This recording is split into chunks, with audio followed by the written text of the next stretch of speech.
Hello friends, तुम्हारे आज का टॉपिक है जो 12th बीएससी एमएससी या 10th साइंस स्टूडेंट के लिए है।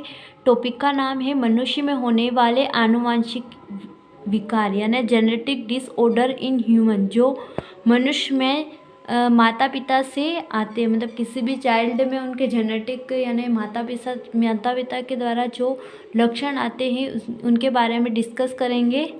मनुष्य में होने वाले आनुवंशिक विकार यानी जेनेटिक डिसऑर्डर इन ह्यूमन में जेनेटिक डिसऑर्डर निम्न कारणों से उत्पन्न हो सकती हैं। ऑटोसोम्स में संख्यात्मक परिवर्तन के कारण जो होता है उसमें डाउन सिंड्रोम होता है। सेक्स क्रोमोसोम में संख्यात्मक परिवर्तन के कारण टर्नर सिंड्रोम, क्लाइनफेल्टर सिंड्रोम होता है। ऑटोसोमल जीन्स में म्यूटेशंस के कारण यानी alkaptonuria, phenylketonuria, albinism, thalassaemia, Tay Sachs रोग, sickle cell anaemia. Sex chromosome genes में म्यूटेशंस के कारण जो होते हैं उनमें हीमोफीलिया, वर्णांधता ये रोग उत्पन्न होते हैं। जीन उत्पादों के बीच असामंजस्यता के कारण RH कारक, इनकम्प्लेबिलिटी, रक्त समूह की वंशागति, क्रोमोसोम के स्ट्रक्चर में परिवर्तन के कारण क्राइडोचेट गोन्युलोसाइटिक ल्यूकेमिया। फर्स्ट है ऑटोसोम्स गुणसूत्रों में संख्यात्मक परिवर्तन के कारण होने वाले आनुवंशिक विकार यानी genetic disorder due to numerical changes in autosomal chromosome. इसमें फर्स्ट है डाउन सिंड्रोम। डाउन सिंड्रोम की खोज सर्वप्रथम लैंगडन डाउन द्वारा 1866 ईस्वी में की थी, परंतु 1959 ईस्वी में लेज्यून एवं उनके सहभागियों ने यह स्थापित किया कि ये सिंड्रोम क्रोमोसोमल गड़बड़ी के कारण उत्पन्न होते हैं। इसके लक्षण हैं डाउन सिंड्रोम का चेहरा गोल, लला चौड़ा तथा आईलिड्स मंगोल जाति के लोगों के समान होती है, अतः इन्हें मंगोलियन इडियोट्स भी कहा जाता है। मुंह हमेशा खुला रहता है, मतलब डाउन सिंड्रोम में ऐसे डिजीज़ पाए जाते हैं जिसमें किसी भी रोगी का मुंह खुला रहता है। नाक काफ़ी चौड़ा होता है, लोअर लिप मोटा और लटका हुआ होता है, टंग हमेशा ही थोड़ा बाहर निकला होता है, गर्दन जो होती है वह छोटी होती है, हथेली चौड़ी है, हाथों की उंगलियां छोटी होती है। इसका प्रभाव यानी इसके इफेक्ट क्या होते हैं? प्रभावित व्यक्ति कम उम्र में ही मर जाता है। इसके कारण है यह रोग असगुणिता के कारण होता है। इसमें एक 21वां क्रोमोसोम अतिरिक्त रूप में पाया जाता है, अर्थात यह टिन डोज में होता है। ऐसा मेल एंड फीमेल में से किसी एक गैमेट में 23 के बजाय 24 क्रोमोसोम की उपस्थिति के कारण होता है। मतलब किसी भी मेल या फीमेल में 23 की जगह 24 क्रोमोसोम या 24 के बजाय 23 क्रोमोसोम पाए जाते हैं, तो इसके कारण ये होता है। जब यह गैमेट सामान्य गुणसूत्री संख्या यानी 23 वाले विपरीत गैमेट से संयुक्त होता है तो प्राप्त जायगोट में 47 क्रोमोसोम उपस्थित होते हैं। बी है एडवर्ड सिंड्रोम। इसका वर्णन एडवर्ड द्वारा किया गया। यह एक अतिरिक्त 18वां क्रोमोसोम द्वारा होता है, अतः रोगी में क्रोमोसोमल की संख्या 46 न होकर 47 होती है। ऐसा पाया गया है कि ऐसे रोगी पुरुषों की अपेक्षा महिला में अधिक होते हैं। ये अपने हाथ की उंगलियों को हमेशा हथेली में दबाए रखते हैं। मतलब इस डिजीज़ में ऐसा होता है कि जो कोई भी महिलाएं होती है वह अपनी हाथ की उंगलियों को हमेशा अपने हथेली में दबाए रखती हैं। थर्ड है पटाऊ सिंड्रोम। इसका वर्णन पटाऊ ने 1960 द्वारा किया गया था। यह 13वां अतिरिक्त क्रोमोसोम की उपस्थिति के कारण होता है। प्रभावित व्यक्ति का सिर छोटा तथा चेहरे एवं आंख पर ललाट पर असामान्य लक्षण दिखाई देते हैं। इसके अलावा जबड़ा, होठ, कटे, ठुड्डी छोटे हैं। बच्चा केवल 4 माह तक जीवित रहता है। सेकंड है लिंग गुणसूत्रों में संख्यात्मक परिवर्तन के कारण होने वाले आनुवंशिक विकार यानी genetic disorder due to numerical changes in sex chromosome. इसमें फर्स्ट है टर्नर सिंड्रोम। इसकी खोज प्रसिद्ध American endocrinologist doctor Henry H Turner द्वारा की गई। यह सेक्स क्रोमोसोम में उत्पन्न होने वाला एन्यूप्लॉइडी के कारण होता है। यह स्थिति मेल में नहीं बल्कि केवल फीमेल में उत्पन्न होती है। इसके लक्षण है टर्नर सिंड्रोम में अंडाशय अल्प विकसित होता है, गर्भाशय तथा वक्ष उभार भी छोटे होते हैं, रोगी की ऊंचाई तथा बुद्धिमत्ता अत्यंत कम होती है। इसका कारण है जैसे कि ऊपर बतलाया गया है कि टर्नर सिंड्रोम में ऑटोसोमल नंबर सामान्य होता है परंतु सेक्स क्रोमोसोम के रूप में केवल एक्स क्रोमोसोम पाया जाता है। ऐसी स्थिति बिना एक्स क्रोमोसोम वाले अंड तथा एक्स क्रोमोसोम वाले स्पर्म अथवा बिना सेक्स क्रोमोसोम वाले स्पर्म एवं एक एक्स क्रोमोसोम वाले अंडे के भी निषेचन के कारण उत्पन्न होती है। बी है क्लाइनफेल्टर सिंड्रोम। इस सिंड्रोम की खोज हैरी एफ क्लाइनफेल्टर द्वारा की गई जो एक प्रसिद्ध अमेरिकन चिकित्सक थे। इसमें 2 के स्थान पर 3 सेक्स क्रोमोसोम XXY पाए जाते हैं। इसके लक्षण हैं प्रभावित व्यक्ति अथवा सिंड्रोम मेल होता है, यह बद्ध होता है, वृषण तथा टेस्टिस शेप में स्मॉल होते हैं, रोगी के पैर लंबे तथा शरीर में अनियमित स्थूलन पाया जाता है, शरीर पर बालों की संख्या अत्यंत कम होती है, छाती पर महिलाओं के समान वक्ष उभर पाए जाते हैं, एक्स क्रोमोसोम की संख्या में वृद्धि के साथ ही इनमें शारीरिक एवं मानसिक विकृति का स्तर भी बढ़ता जाता है। इसका कारण है क्लाइनफेल्टर सिंड्रोम की उत्पत्ति XX अंड तथा Y स्पर्म अंडवा X अंड XY स्पर्म के बीच संयुग्मन के कारण होता है। थर्ड है सुपर फीमेल। ऐसी महिलाएं जिनमें 2 से अधिक एक्स क्रोमोसोम पाए जाते हैं सुपर फीमेल कहलाती हैं। इन फीमेल्स में असामान्य लैंगिक लक्षणों के अलावा मानसिक विकलांगता भी पाई जाती है। अगला है सुपर मेल।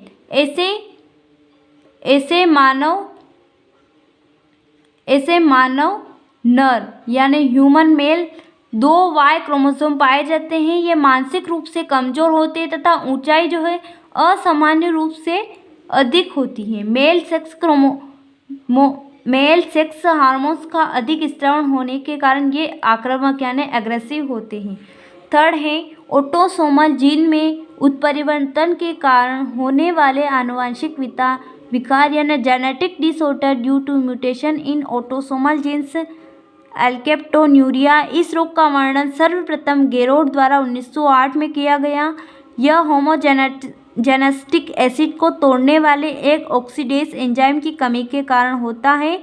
इस एंजाइम के फॉर्मेशंस का बंद होना इसको बचाने वाले जीन में म्यूटेशंस के कारण होता है। इसके फलस्वरूप रोगी के बॉडी के विभिन्न टिश्यू में होमोजेनेस्टिक एसिड का जमा हो जाता है। यह मूत्र के साथ भी निकलने लगता है। यह रोगी के मूत्र को कुछ समय तक बाहर हवा में छोड़ दिया जाए तो वह धीरे धीरे काला पड़ने लगता है। मतलब इस डिसीज में यह एक ऐसी बीमारी है एल्केप्टोन्यूरिया जिसमें किसी भी रोगी के मूत्र को कुछ समय तक बाहर हवा में छोड़ दिया जाए तो वह काला पड़ने लग जाता है। ऐसी उपस्थिति में होमोजेनेस्टिक एसिड के ऑक्सीकरण के कारण होता है। अगला है फिनाइल कीटोन्यूरिया। यह मनुष्य में पाई जाने वाली एक प्रमुख जन्मजात गड़बड़ी है। यह भी एक अप्रभावी म्यूटेशंस के कारण होता है। प्रभावित व्यक्ति में फिनाइल एलानिन हाइड्रोक्सिलेज नामक एंजाइम नहीं पाया जाता। यह एंजाइम फिनाइल एलानिन को टायरोसिन में बदलने के लिए आवश्यक होता है। प्रभावित बच्चा जब पैदा होता है तब यह सामान्य होता है परंतु कुछ ही दिनों के अंदर उसके बॉडी में फिनाइल एलानिन की मात्रा बढ़ जाने के कारण उसके ब्रेन का विकास प्रभावित हो जाता है।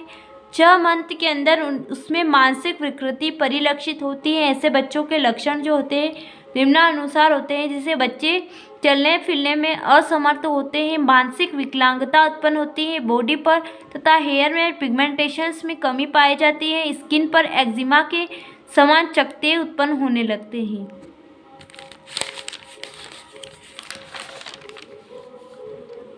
थर्ड है एल्बिनिज्म। यह टायरोसिनेज नामक एंजाइम की कमी से होता है। यह एंजाइम हाइड्रोक्सी फिनाइल एलानिन नामक केमिकल से मेलानिन पिगमेंट का फॉर्मेशन करता है। इस एंजाइम की उपस्थिति में मेलानिन नहीं बन पाता। फलतः प्रभावित व्यक्ति की स्किन, हेयर तथा आइरिस मेलानिन रहित होती हैं। यह स्थिति एल्बिनिज्म कहलाती है। सामान्य जीवन जीते हैं। अगला है टी शेज रोग यानी टी शेज डिसीज। इस डिजीज में बच्चा मानसिक रूप से विकलांग हो जाता है तथा पैरालिसिस का शिकार हो जाता है। 3 से 4 साल के अंदर इसकी डेथ हो जाती है। अभी तक इस रोग का कोई इलाज नहीं है तथा विश्व में कोई भी वयस्क इस रोग से पीड़ित नहीं है। अगला है गाउचर्स रोग, गाउचर्स डिजीज। इस डिजीज से प्रभावित व्यक्ति में फैटी एसिड का विखंडन नहीं हो पाता, फलतः इसका जमाव रुधिर तथा टिश्यू में होने लगता है। यह एक अप्रभावी जीन के कारण उत्पन्न होता है, जिसके कारण बॉडी में ग्लूकोसेरेब्रोसाइडेज नामक एंजाइम नहीं बन पाता। फलस्वरूप व्यक्ति का प्लीहा तथा लीवर शेप में काफ़ी बिग हो जाते हैं। इसके अलावा हाथ पैर की बोन्स भी बड़े हो जाते हैं, यानी हाथ पैर की जो हड्डियां होती है वह भी बड़ी हो जाती हैं। अगला है सिकल सेल एनीमिया। यह डिजीज़ एक अप्रभावी म्यूटेशंस के कारण होता है। इसमें रोगी के रुधिर में उपस्थित आरबीसी सिकल के शेप के हो जाते हैं। यह स्थिति इनमें असामान्य प्रकार के हीमोग्लोबिन की उपस्थिति के कारण होती है। इसे हीमोग्लोबिन एस कहते हैं, जबकि सामान्य व्यक्ति में यह हीमोग्लोबिन ए प्रकार का होता है। प्रभावित व्यक्ति में यह सिकल सेल एनीमिया उत्पन्न करने वाला जीन होमोजाइगस स्थिति में पाया जाता है तो मैच्योरिटी के पहले ही मर जाता है। हेट्रोजाइगस व्यक्ति सामान्य जीवन जीता है, परंतु वह वाहक की तरह कार्य करता है। हालांकि एनीमिया के लक्षण इनमें भी दिखाई देते हैं। अगला है थैलीसीमिया। यह एक रक्त संबंधित विकृति है। इसका वर्णन सर्वप्रथम कुली नामक चिकित्सक द्वारा किया गया, अतः इसे कुलिज एनीमिया कहते हैं। रोगी हीमोग्लोबिन में पाए जाने वाले अल्फा एंड बीटा पॉलीपेप्टाइड्स का सिंथेसिस नहीं कर पाता। इसी के आधार पर यह रोग 2 प्रकार का अल्फा अथवा बीटा थैलीसीमिया होता है। बीटा की अनुपस्थिति में अल्फा पॉलीपेप्टाइड की सांद्रता रक्त में बढ़ जाती है। यह बोन मैरो में उपस्थित ब्लड बनाने वाले सेल्स को प्रभावित करता है। होमोजाइगस जीन वाले व्यक्ति होमोलाइटिक एनीमिया के लक्षण प्रदर्शित करते हैं। हेट्रोजाइगस व्यक्ति भी सामान्य नहीं होते। इस रोग को थैलीसीमिया माइनर कहते हैं। अगला है अल्जाइमर्स डिजीज। यह एक जेनेटिक डिसऑर्डर है। इससे संबंधित कई जीन्स को मनुष्य में खोजा गया, परंतु इस जीन की उपस्थित मनुष्य को केवल अल्जाइमर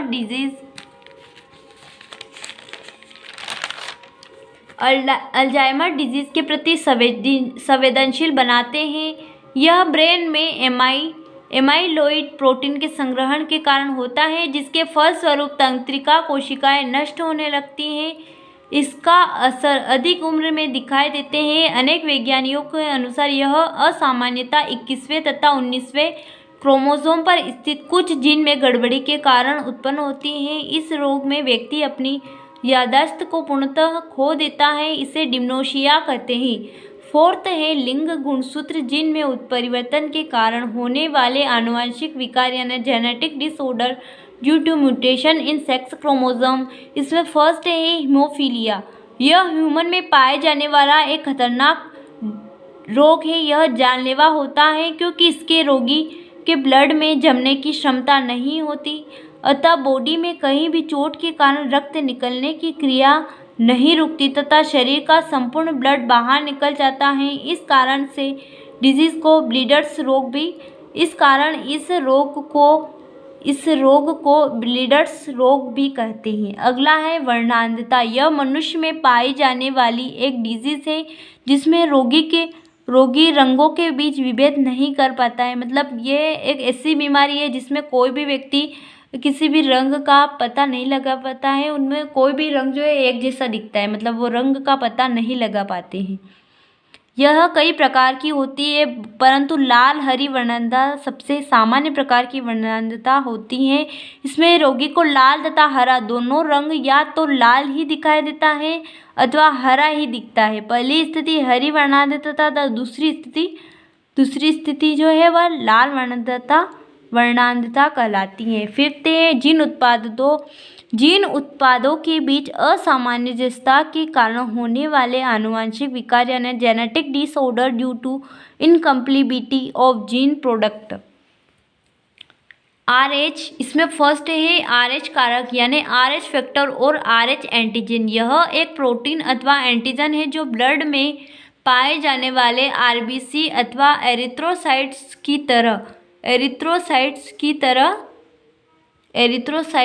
की सतह पर पाए जाते हैं। इसकी खोज 1940 में लैंड स्टीनर तथा विनर नामक वैज्ञानिकों द्वारा रिसस बंदरों में की गई। इसी कारण से इस एंटीजन को RH फैक्टर और RH एंटीजन कहा जाता है। इसकी उपस्थिति के आधार पर ह्यूमन जो होते हैं 2 टाइप के होते हैं, एक RH पॉजिटिव और एक RH नेगेटिव। RH पॉजिटिव जिनमें RH एंटीजन पाया जाता है, RH नेगेटिव जिनमें RH एंटीजन पाया जाता है। विश्व में पाए जाने वाले 95 से 99% व्यक्ति male and female RH positive होते हैं, जबकि RH नेगेटिव रुधिर वाले व्यक्तियों का प्रतिशत 1 से 5 तक ही पाया गया है। RH एंटीजन एंड प्रोटीन का निर्माण एक प्रभावी जीन RH द्वारा नियंत्रित होता है। B है ब्लड ट्रांसफ्यूजन। एक स्वस्थ व्यक्ति के ब्लड को रोगी के बॉडी में डालने की क्रिया ब्लड ट्रांसफ्यूजन कहलाती है। 6 पॉइंट है लास्ट, गुणसूत्र के संरचना में परिवर्तन के कारण होने वाले आनुवंशिक विकार यानी genetic disorder due to changes in chromosome structure.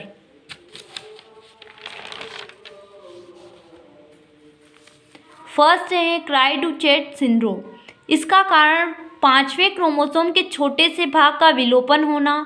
इससे प्रभावित बच्चे मानसिक कमजोरी और बॉडी में बहुल विकृतता के कारण बिल्ली की तरह विचित्र आवाज़ें निकालते हैं। इस सिंड्रोम को कैट्स काई सिंड्रोम के नाम से भी जाना जाता है। मतलब यह एक ऐसी बीमारी है जिसमें कोई भी बच्चा मानसिक तौर से बीमार रहता है और वो बिल्ली की तरह आवाज़ें निकालता है, नई आवाज़ें निकालता है। अगला है क्रोनिक ग्रेन्युलोसाइटिक ल्यूकेमिया। यह सिंड्रोम 21वें क्रोमोसोम में छोटे से खंड के क्रम या ह्रास होने के कारण होता है। इस सिंड्रोम का आविष्कार संयुक्त राज्य अमेरिका के फिलाडेल्फिया में हुआ। इस कारण से इसे फिलाडेल्फिया सिंड्रोम के नाम से भी जाना जाता है। प्रभावित व्यक्ति में दानेदार ल्यूकोसाइट्स का अधिक संख्या में वृद्धि होना ल्यूकेमिया का लक्षण है।